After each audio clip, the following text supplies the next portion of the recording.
Oke, selamat datang kembali di channel YouTube Bimbel Star Ed. Kali ini kita akan membahas penalaran akademik untuk part yang kedua. Mudah-mudahan ini bisa membantu kami dalam melatih persiapan UMPTKIN ya. Nah, kita lihat di soal yang pertama. Semua calon mahasiswa melaksanakan tes psikologi. Sebagian calon mahasiswa memiliki skor TOEFL di atas 450. Simpulan yang tepat adalah A. Sebagian calon mahasiswa yang tidak memiliki skor TOEFL di atas 450 menempuh tes psikologi. Semua calon mahasiswa yang memiliki skor TOEFL di atas 450 tidak menempuh tes psikologi. Semua calon mahasiswa yang tidak memiliki skor TOEFL di atas tidak menempuh tes psikologi. Sebagian calon mahasiswa yang memiliki skor TOEFL di atas 450 tidak menempuh tes psikologi. Oke. Nah, jadi di sini adik-adik kita perhatikan untuk soal seperti ini. Di sini harus kita ingat kata semua ya. Nah, semua dan sebagian. Nah, kalau dikatakan semua berarti tidak ada yang tidak. Ya, itu kuncinya, tidak ada yang tidak. Kalau sebagian berarti ingat ada yang tidak. Ada yang iya, ada yang tidak gitu. Itulah sebagian. Nah, jadi kalau semua calon mahasiswa melaksanakan tes psikologi. Jadi apabila di soal di optionnya dikatakan bahwasanya ada mahasiswa yang tidak melaksanakan tes psikologi, berarti itu sudah salah. Karena apa? Semua calon mahasiswa, artinya kalau kita buat di sini berarti calon mahasiswa itu, nah itu wajib harus ya, harus tes psikologi. Jadi nggak ada yang tidak gitu.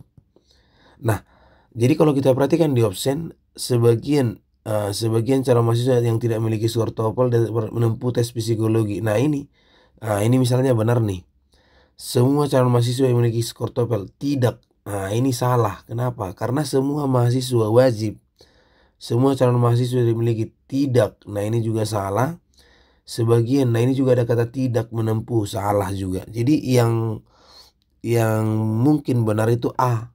Nah, kita lihat di soalnya kan dikatakan sebagian calon mahasiswa memiliki skor TOEFL. Nah, sebagian berarti ada yang tidak gitu. Berarti ada yang tidak mencapai TOEFL 450. Berarti kalau ada, tetapi kan dia wajib mengikuti tes psikologi. Makanya ini benar nih, menggunakan sebagian. Oke, jadi jawabannya adalah option A. Oke, itu dia untuk soal yang pertama. Kita lanjut soal yang kedua ya. Oke, kita lihat di soal nomor 2 ya. Nah, kita baca dulu. Jika laut pasang, dermaga tenggelam. Jika dermaga tenggelam, sebagian kapal tidak dapat merapat. Nah ini, jika laut pasang, dermaga tenggelam. Jika dermaga tenggelam, sebagian kapal tidak dapat merapat. A. Jika laut pasang, semua kapal tidak dapat merapat. Jika laut pasang, sebagian kapal dapat merapat. Jika laut tidak pasang, semua kapal dapat merapat. Jika laut tidak pasang, sebagian kapal tidak merapat. Nah, kita lihat di sini untuk penyelesaiannya. Di sini kita gunakan konsep silogisme, ya. Nah, misalnya premis pertama, jika P maka Q. Premis kedua, Q maka R. Nah, ini sama. Jadi kesimpulannya adalah P maka R. Nah, di sini jika laut pasang maka dermaga tenggelam. Jadi yang sama itu ini. Nah ini dia, dermaga tenggelam dengan dermaga tenggelam di sini itu sama. Jadi yang harus kita pilih jawabannya ini.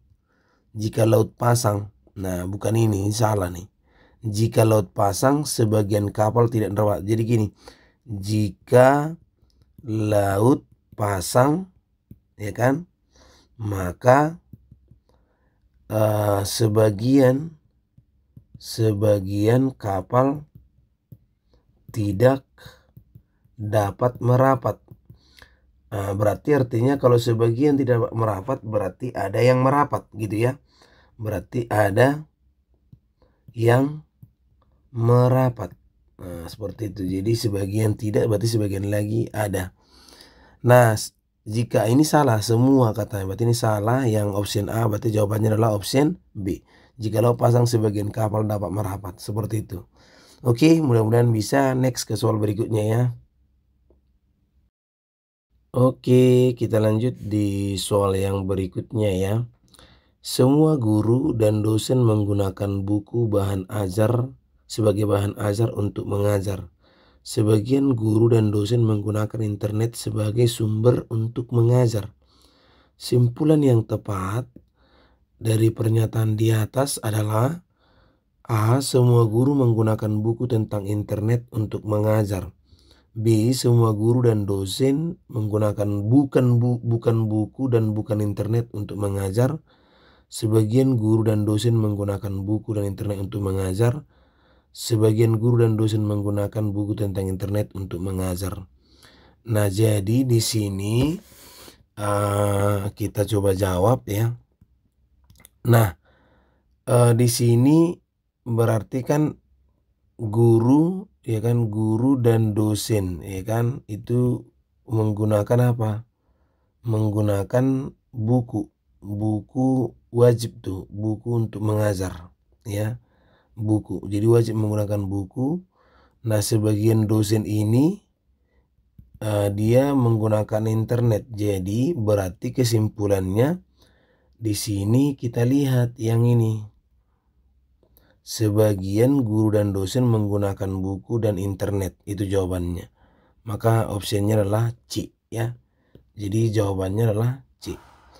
Oke, seperti itu caranya supaya lebih gampang adik-adik kami semua ya. Oke, kita lanjut lagi di soal berikutnya ya. Peserta UMPTKIN 2022 mengikuti tes potensi akademik TPA. Padli tidak lulus UMPTKIN 2022. Simpulan yang tepat tentang Padli adalah: tidak mengikuti TPA dalam UMPTKIN 2022. Tidak mengikuti TPA dan UMPTKIN 2022. Bukan peserta UMPTKIN yang mengikuti TPA, telah mengikuti TPA dalam UMPTKIN. Jadi jawaban yang paling tepat, karena gini katanya, semua peserta kalau dia mengikuti UMPTKIN 2022, dia wajib mengikuti yang namanya tes. Jadi kalau kita ingat, berarti semua peserta UMPTKIN 2022 itu wajib harus ikut TPA gitu, ikut TPA. Jadi kalau si Padli dia tidak lulus ya kan, tidak lulus berarti kan bukan berarti tidak mengikuti TPA, dia mengikuti TPA kan. Nah, karena dia peserta tidak lulus, dinyatakan tidak lulus, berarti dia telah mengikuti TPA tapi nilainya rendah. Jadi di sini tidak mengikuti salah, bukan peserta itu salah karena dia sudah tidak lulus katanya. Berarti jawabannya D ya. Oke, jadi D telah mengikuti TPA dalam UMPTKIN 2022 walaupun tidak lulus. Oke, itu dia ya. Oke, sekarang kita lihat di soal berikutnya ya. Jarak antara kota A dan kota B adalah 2 kali jarak kota C dan D. Kota E terletak di tengah-tengah kota C dan D. Selanjutnya diketahui bahwa jarak kota C ke kota A sama dengan jarak kota D ke kota B, yaitu setengah jarak kota A ke kota E. Dua kota di bawah ini jaraknya yang paling jauh adalah A ke B, B ke E, A ke E, B ke D. Nah, baik, kita akan coba jawab. Katanya jarak dari A ke kota B adalah 2 kali dari jarak kota C ke kota D. Nah, kota E terletak di tengah-tengah, berarti artinya apa? C ya kan, CED lah itu ya, CED. CED berarti itu dari sini kita bilang lah otomatis kan logikanya apa? CE sama dengan ED, iya kan? Karena di tengah-tengah tadi. Diketahui bahwa jarak kota C ke kota A, berarti katanya C ke kota A itu sama dengan jarak kota D ke kota B, yaitu setengah dari jarak kota A ke kota E. Nah, jadi kalau kita buat di garis seperti ini, misalnya jalan, kalau kita bilang ini kota A, ya kan? Kota A, kemudian nanti kota B, berarti AB 2 kali, AB 2 kali, berarti AB 2 kali CD. Nah, E kita bilanglah sini. C di sini pasti E kan? Di sini D. Nah, baru CA DB ini. Jadi AE 2 kali DB. Oke, bisa. Baru CA AE 2 kali CA. Oke. AE 2 kali CA, AE 2 kali CB pas. Nah, CED AB 2 kali CD, AB 2 kali CD. Nah, jadi jawabannya di sini tentunya apa? Berarti yang paling jauh itu adalah dari A ke kota B. Maka jawabannya adalah option A. Oke, itu dia untuk soalnya, mudah-mudahan bisa dipahami ya. Oke, sekarang kita lanjutkan di soal berikutnya ya. 6 mahasiswa UIN duduk berurutan dalam wawancara beasiswa. Tini tidak bersebelahan dengan Salim atau Tia. Nila duduk di dekat Tia. Tini duduk di dekat Jupri dan Jupri duduk di sebelah Nila. Salim tidak ingin didahului Harto dan Harto bersebelahan dengan Tini. Tia duduk di urutan terakhir. Nah, urutan tempat duduk dari pertama adalah, nah, ada Salim, Harto, Tini, Jupri, Nila, Tia. Salim, Harto, Jupri, Tini, Nila, Tia. Jupri, Harto, Salim, Tini, Nila, Tia. Harto, Nila, Tini, Jupri, Salim, Tia. Nah, baik, kita akan coba jawab. Nah, katanya Tia urutan terakhir. Yes, benar, ini sudah selesai ini. Si Tia karena terakhir, ya kan? Nah, berarti ini semua benar. Tia terakhir kan, nggak ada yang salah nih. Nah, kemudian Salim tidak ingin didahului Harto. Tidak ingin didahului oleh si Harto. Jadi kalau dia logikanya, berarti kan Salim tidak ingin didahului Harto. Berarti si Salim yang duluan, ya kan? Baru si Harto gitu. Nah, kalau di sini Harto duluan, maka ini jelas salah, C. Karena si Harto duluan. Nah, ini Salim tidak ingin didahului Harto. Nah, di sini juga salah. Nah, ini salah. Salim, ya kan? Nah, kemudian Harto bersebelahan dengan Tini. Nah, kalau di sini dia Jupri. Nah, ini sebelahnya ini. Ya kan? Oke, kita cek lagi ya. Nah, kemudian Tini duduk di dekat Jupri. Nah, Tini dekat Jupri. Oke, ini juga dua-dua bisa. Nah, dan di sebelah Nila. Iya, Tini duduk dengan Jupri. Dan Jupri duduk di sebelah Nila. Berarti ini nih yang tepat, berarti jelas option A ya. Nah, oke. Nah, Harto, Salim, Harto, oke. Baru tadi pun Harto bersebelahan dengan Tini. Ya, berarti jawabannya adalah option A. Jadi Salim, ya kan, Harto, Tini, Jupri, Nila, sama si Tia gitu ya. Nah, jadi opsinya adalah A. Oke, itu dia. Oke, berikutnya kita lihat ya. Nilai Ani lebih tinggi dari nilai Bayu. tetapi lebih rendah dari nilai nila. Nilai nila lebih baik daripada fatur, tetapi lebih rendah dari nilai sigit. Nilai fatur lebih tinggi dari nilai ani. Urutan dari nilai yang tertinggi adalah sigit, fatur, nila, ani, bayu. Sigit, nila, ani, fatur, bayu. Nila, sigit, fatur, ani, bayu. Sigit, nila, fatur, ani, bayu. Oke, kita coba jawab. Ani lebih tinggi daripada bayu. Jadi kita buat seperti ini bertidaksamaan, tetapi lebih rendah dari, berarti si ani lebih kecil daripada si nila. Nilai si nila itu lebih baik daripada si fatur, tetapi lebih rendah daripada si sigit. Nila itu lebih tinggi dari nilai ani, gitu ya. Oke, pas, berarti benar nih. Jadi dari sini kita ambil aja, kalau nila misalnya 50, ya kan? Nah, berarti otomatis si aninya kita anggaplah 40, gitu kan? Nah, kemudian nila lebih kecil dari S katanya, berarti otomatis si S bisa kita bilang 60, ya kan? Kalau si A-nya 40, kalau si A-nya 40 katanya, berarti si B-nya kemungkinan jelas bisa 30, gitu kan? Karena katanya A lebih besar B.